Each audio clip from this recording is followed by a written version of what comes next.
ಕಾಲ್ತುಳಿತದ ದುರಂತದಲ್ಲಿ 11 ಜನ ಸಾವು ಪ್ರಕರಣ 5 ಪೊಲೀಸ್ ಅಧಿಕಾರಿಗಳ ತಲೆದಂಡ ಆಗಿದೆ.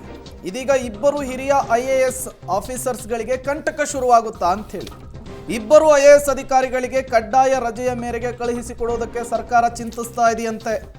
ಕಡ್ಡಾಯ ರಜೆಯ ಮೇಲೆಗೆ ಕಳುಹಿಸುವ ಬಗ್ಗೆ ಈಗಾಗಲೇ ಚರ್ಚೆ ಕೂಡ ಆರಂಭ ಆಗಿದೆಯಂತೆ. DPR ಇಲಾಖೆಯ 2 ಹಿರಿಯ IAS ಅಧಿಕಾರಿಗಳಿಗೆ ಹಾಗಾದ್ರೆ ಸಂಕಷ್ಟ ಎದುರಾಗುತ್ತಾ ಅನ್ನೋದು ಈಗಿರುವಂತಹ ಪ್ರಶ್ನೆ. ಇವತ್ತಿಗೆ 5ನೇ ದಿನ ಕಾಲ್ತುಳಿತ ಆಗಿ CM ಸಿದ್ದರಾಮಯ್ಯನವರ ಆದಿಯಾಗಿ ಸರ್ಕಾರ ಇದನ್ನು ಒಪ್ಕೊಳ್ಳೋದಕ್ಕೆ ರೆಡಿ ಇಲ್ಲ. ಇದರಿಂದ ನುಣುಚಿಕೊಳ್ಳೋದಕ್ಕೆ ಯೋಚನೆ ಮಾಡ್ತಾ ಇದೆ. ಅಗೇನ್ ಇಲ್ಲಿ ಅಧಿಕಾರಿಗಳನ್ನು ಬಲಿ ಕೊಡುವಂತಹ ಕೆಲಸ ಆಗ್ತಾ ಇದೆ. ಈಗ ಒಂದು ಪತ್ರ ಸರ್ಕಾರಕ್ಕೆ ಹೊಸ ಸಂಕಷ್ಟವನ್ನು ತಂದಿಟ್ಟಿದೆ. ಆ ಮುಜುಗರದಿಂದ ಪಾರಾಗುವುದಕ್ಕೆ ಮತ್ತೆ ಹಿರಿಯ ಅಧಿಕಾರಿಗಳನ್ನು ರಜೆ ಮೇಲೆ ಕಳುಹಿಸಿಕೊಡುವಂತಹ ಪ್ಲಾನ್ನಲ್ಲಿದ್ದಾರಂತೆ. ವಿಧಾನಸೌಧ ಮುಂದೆ ಮಾಡಿರುವಾಗ ಅಲ್ಲಿ ಪೊಲೀಸ್ನವರು ತಪ್ಪುಗಳು ಮಾಡಿದ್ದಾರೆ. ಭದ್ರತಾ ವಿಭಾಗ DCP ಪತ್ರ ಬರೆದಿದ್ದಾರೆ ಸರ್. ಅದು ನನ್ನ ಹತ್ರ ಬಂದೇ ಇಲ್ಲ. ಕಮಿಷನರು ತಿಳಿಸಿದ್ರ ತಿಳಿಸ್ಬೇಕ ಬೇಡ? ಸರ್ಕಾರದ ಮುಖ್ಯಸ್ಥ ಯಾರೇ ನನಗೆ ತಿಳಿಸ್ಬೇಕ ಬೇಡ? ಸರಿಯಾದ ರೀತಿಯಲ್ಲಿ ಭದ್ರತೆ ಮಾಡಿದ್ದೀವಿ ಇಲ್ವೋ ಅಂತ ಹೇಳ್ಬೇಕ ಬೇಡ? ಹೇಳಿಲ್ಲ. ಪೊಲೀಸ್ನವ್ರು ತಪ್ಪಲ್ವಾ? ಹೋಮ್ ಮಿನಿಸ್ಟ್ರಿಗೂ ಗೊತ್ತಿಲ್ಲ, ನನಗೂ. ರೆಗ್ಯುಲರ್ ಆಗಿ ಸಭೆಗಳು ನಡೀತಲೇ ಇರ್ತವೆ. ಸತ್ಯವತಿ ಅವ್ರ ಮೇಲೆ ಯಾಕೆ ಸತ್ಯವತಿ ಏನ್ ಮಾಡಿದಾಳೆ? ಸತ್ಯವತಿ ಏನ್ ಮಾಡಿದಾಳಪ್ಪ? ವಿಧಾನಸೌಧ ಮುಂದ್ಗಡೆ ಮಾಡೋದು ಕಷ್ಟ ಆಗುತ್ತೆ ಹೇಳಿದ್ಮೇಲೆ ಎಲ್ಲಿ ವಿಧಾನಸೌಧದಲ್ಲಿ ಏನ ನಡೆದಿದ್ರಿ? ಅಲ್ಲ, ವಿಧಾನಸೌಧದಲ್ಲಿ ಏನ್ ನಡೆದಿದೆ ಹೇಳಪ್ಪ ನೀನು. ವಿಧಾನಸೌಧದಲ್ಲಿ ಏನು ಆಗಿಲ್ವಲ್ಲ? ಆಗಿದೆಯಾ? ರೆಗ್ಯುಲರ್ ಕೋರ್ಸ್ನಲ್ಲಿ DPR ಸೆಕ್ರೆಟರಿ ಹೇಳಿದ್ದಾರೆ. ನನ್ ಕೇಳಿದ್ರು ಚೀಫ್ ಸೆಕ್ರೆಟರಿ, ನನಗೆ ಮಾಡೋಣ ಸಾರ್ ಅಂತ ಹೇಳಿದ್ರು. ಆಯ್ತು ಮಾಡಿ ಅಂತ. ಕ್ರಿಕೆಟ್ ಅಸೋಸಿಯೇಷನ್ ಅವರು ಗವರ್ನರ್ ಕೂಡ ಬರ್ತಾರೆ ಅಂತ ಹೇಳಿದ್ರು. ನನಗೆ ಇನ್ವೈಟ್ ಮಾಡಿದ್ರು. ನಾನು ಹೋಗಿದ್ದೆ ಅಷ್ಟೇ. ಮತ್ತಷ್ಟು ಡೀಟೇಲ್ಸ್ ಅನ್ನು ಕೊಡ್ತಾರೆ ನಮ್ಮ ಪ್ರತಿನಿಧಿ ಮಸೂದ್. ನೇರ ಸಂಪರ್ಕದಲ್ಲಿ ಜಾಯಿನ್ ಆಗಿದ್ದಾರೆ.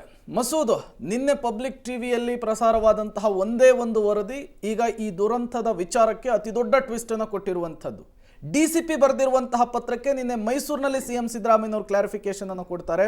ಯಾಕೆ ನಾವು ಸತ್ಯವತಿ ಅವರನ್ನ ತಲೆದಂಡ ಮಾಡಬೇಕು ಅಂತ ಹೇಳಿ. ಮತ್ತೊಂದು ಕಡೆ ಈಗ ಕಡ್ಡಾಯ ರಜದ ಮೇಲೆ ಅವರನ್ನ ಕಳಿಸ್ಕೊಡುವಂತಹ ಪ್ಲಾನ್ ಕೂಡ ಆಗ್ತಾ ಇದೆ ಅನ್ನುವಂತಹ ಚರ್ಚೆಗಳು. ಏನಿದು ಡಬಲ್ ಸ್ಟ್ಯಾಂಡರ್ಡು? ಎಲ್ಲಾ ವಿಚಾರದಲ್ಲೂ ಯಾಕೆ ಸರ್ಕಾರ ಈ ರೀತಿ ಗೊಂದಲ ಮಾಡ್ಕೊಳ್ತಾ ಇದೆ ಅಂತ?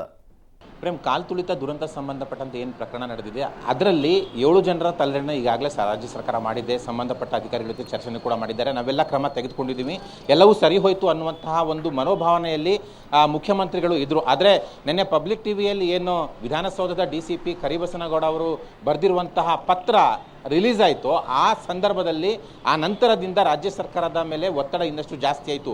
ಅಲ್ಲಿವರೆಗೂ ಕೂಡ ಈ ಮಾಹಿತಿ ಮುಖ್ಯಮಂತ್ರಿಗಳಿಗೆ ಗೊತ್ತಿರಲಿಲ್ಲ ಅಂತ ಅವರ ಮಾತುಗಳೆಲ್ಲ ನೆನ್ನೆ ಮೈಸೂರಿನಲ್ಲಿ ಮಾತಾಡಿದ ರೀತಿಯಲ್ಲೇ ಗೊತ್ತಾಗುತ್ತೆ.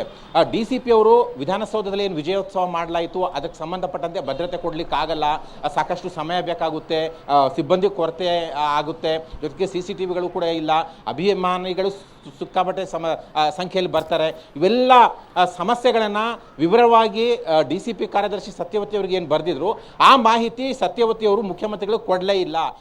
ಈ ಸಂಬಂಧಪಟ್ಟಂತೆ ದೊಡ್ಡ ಮಟ್ಟದಲ್ಲಿ ಮುಖ್ಯಮಂತ್ರಿಗಳ ಆಕ್ರೋಶಕ್ಕೆ ಈ ಒಂದು ವಿಚಾರ ಗುರಿಯಾಗಿರುವಂಥದ್ದು. ಇದಕ್ಕಾಗಿಯೇ ಅವರು ಸಿಟ್ಟು ಮಾಡಿಕೊಂಡು ನಿನ್ನೆ ತುರ್ತು ಸಭೆ ನಡೆಸಿದ್ರು. DCM ಮತ್ತು ಪರಮೇಶ್ವರ್ ಜೊತೆ ಮುಖ್ಯ ಕಾರ್ಯದರ್ಶಿ ಅವರನ್ನು ಕೂಡ ಕರೆಸ್ಕೊಂಡ್ರು, DGP ಅವರನ್ನು ಕೂಡ ಕರೆಸ್ಕೊಂಡ್ರು, ಸತ್ಯವತಿ ಅವರು ಕೂಡ ಇದ್ರು ಅಂತ ಕೂಡ ಹೇಳಲಾಗ್ತಿದೆ. ಆ ಒಂದು ಸಭೆಯಲ್ಲಿ ಇಬ್ಬರಿಗೂ ಕೂಡ ಕ್ಲಾಸ್ ತೆಗೆದುಕೊಂಡಿದ್ದಾರೆ. ಇಲ್ಲಿ CS ಶಾಲಿನಿ ರಜನೀಶ್ ಅವರು ಕೂಡ ಸಮರ್ಪಕವಾದಂತಹ ಒಂದು ಮಾಹಿತಿಯನ್ನು ಮುಖ್ಯಮಂತ್ರಿಗಳಿಗೆ ರವಾನೆ ಮಾಡಲಿಲ್ಲ. ಹೇಗೋ ನಡೆದು ಹೋಗುತ್ತೆ, ವಿಜಯೋತ್ಸವ ತಾನೇ, ಅಭಿಮಾನಿಗಳು ಬರ್ತಾರೆ, ಸಂಭ್ರಮ ಪಡ್ತಾರೆ, ಹೋಗ್ತಾರೆ, ಹೇಗೋ ನಡೆದು ಹೋಗುತ್ತೆ ಅನ್ನುವಂಥ ಒಂದು ಮನೋಭಾವನೆಯಲ್ಲಿ ಅಧಿಕಾರಿಗಳು ಕೂಡ ಇದ್ರು ಅನ್ನೋದು ಗೊತ್ತಾಗುತ್ತೆ. ಹಾಗಾಗಿ ಈಗ DCP ಅವರ ಪತ್ರ ಬಹಿರಂಗ ಆದ ನಂತರ ಒಂದು ದೊಡ್ಡ ಮಟ್ಟದ ಒತ್ತಡದಲ್ಲಿ ಮುಖ್ಯಮಂತ್ರಿಗಳಿದ್ದಾರೆ. ಇದು ಆಡಳಿತ ವೈಫಲ್ಯ ಅನ್ನುವಂಥ ಮನವರಿಕೆ ಈಗ ಅವರಿಗೆ ಆಗ್ತಾ ಇದೆ. ಹಾಗಾಗಿ ಇಬ್ಬರನ್ನು ಕೂಡ ಈಗ ಕಡ್ಡಾಯ ರಜೆ ಮೇಲೆ ಕಳಿಸಬೇಕು ಅನ್ನೋ ಚಿಂತನೆಯಲ್ಲಿದ್ದಾರೆ. ಇವತ್ತು ಅಥವಾ ನಾಳೆ ನಿರ್ಧಾರ ಮಾಡಿ ಈ ಒಂದು ತೀರ್ಮಾನ ಆಗುವ ಸಾಧ್ಯತೆ ಇದೆ. Prem, okay, thank you Masood ತಮ್ಮೆಲ್ಲ ಮಾಹಿತಿಗಾಗಿ.